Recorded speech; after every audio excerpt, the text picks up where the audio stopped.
La la la la li la la la li la li la la la la la li la la la li la li la. Bienvenue à cette tranche spéciale, l'audace de Chedjou. C'est notre consultant pour cette 22e édition de la Coupe du Monde au Qatar. Le Cameroun a un rendez-vous très important ce vendredi face à la Seleção du Brésil. Aurélien Chedjou, bonsoir. Bonsoir, bonsoir à tous les audacieux. C'est un match à quitte ou double pour les Lions Indomptables du Cameroun. Il faut gagner ce match. Il faut engranger les 3 points de cette rencontre. Comment aborder un tel match chez les Lions Indomptables du Cameroun? Comme une finale, tout simplement, quand on sait qu'une finale, elle est faite pour être gagnée et non juste pour être jouée. Il faut donner le meilleur de soi-même parce qu'après ça, il n'y a plus rien. C'est ce qu'il faut se mettre dans la tête. Il faut l'aborder comme une finale. De toute façon, c'est une finale contre une équipe qu'on ne présente plus. Le Cameroun, de toute façon, a beaucoup à gagner dans ce match. Donc, il faudrait que les Lions Indomptables sachent qu'ils sont une grande équipe. Ils l'ont prouvé depuis des années. C'est vrai que c'est le Brésil en face, mais je sais qu'on peut le faire et il faut qu'on se concentre de la meilleure des manières pour pouvoir aborder de la meilleure des manières également ce match. C'est un adversaire de poids, un effectif sur le papier XXXL, une équipe de rêve. Seul Brésil qui part archi favori dans cette confrontation. Comment retrouver la bonne mayonnaise pour un tel match? Écoutez, même si aujourd'hui Neymar il est blessé, même s'il y a 2-3 éléments qui seront certainement pas là parce qu'ils sont déjà qualifiés, ça reste le Brésil. Maintenant, il ne faut pas qu'on soit trop concentré sur cette équipe-là. Je veux dire, c'est nous qu'il faut qu'on regarde. Il faudrait qu'on regarde notre jeu, comment est-ce qu'on le peaufine, comment est-ce qu'on aborde le match tambour battant parce qu'il n'y aura pas de place à l'observation. C'est vrai que l'équipe commence souvent timidement le match avant de se mettre à l'intérieur. Mais j'ai envie de dire qu'il faut lâcher les chevaux très rapidement parce que de toute façon, il faut se le dire, si le Brésil gagne, c'est ce qui sera normal. On sera déçu, mais si on gagne, ça sera un exploit. Donc qu'est-ce qu'on a à perdre? Rien du tout. Il faut lâcher les chevaux parce que, comme je disais une fois encore, je répète, c'est une finale. Il faut aller chercher la qualification et on peut le faire. On peut le faire, il faut aller chercher cette qualification, démarrer ce match pratiquement pied au plancher pour les Lions Indomptables du Cameroun. On a vu un groupe productif face à la Serbie. Maintenant, il faut reproduire une telle copie. Le même mental, on sait que c'est une équipe au mental vraiment élevé.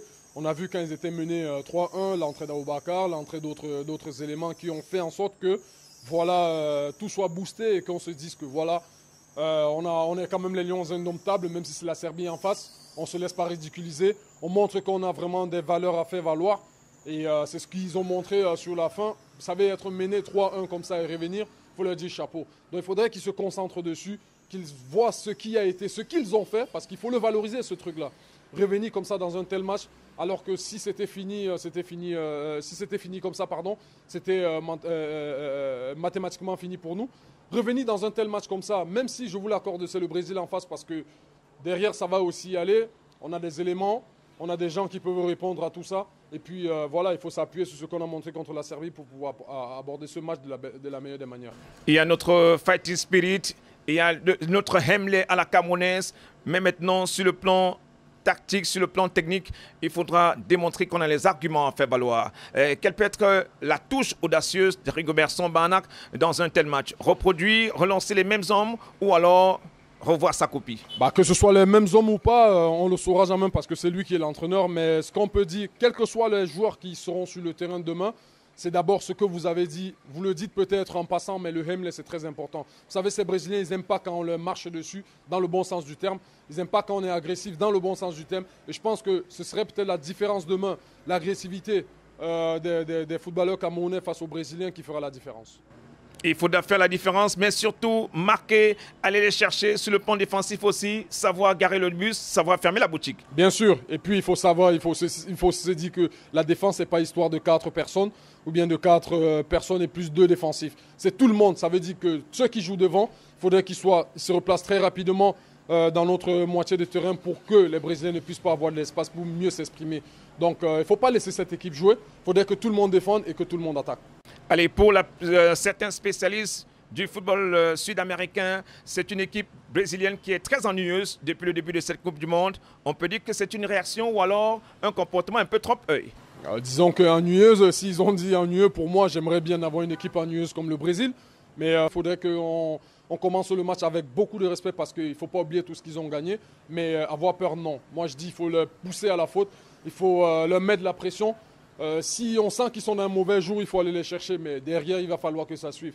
S'ils ont les espaces, ce n'est pas une bonne nouvelle pour nous. Donc à partir du moment où on sait qu'on ne peut pas presser, on ne peut pas avoir le ballon en pressant très haut, il faut rentrer dans sa moitié de terrain et après il faut aller en contre-attaque tout simplement. C'est un autre match chargé d'histoire pour cette génération des Lions indomptables du Cameroun.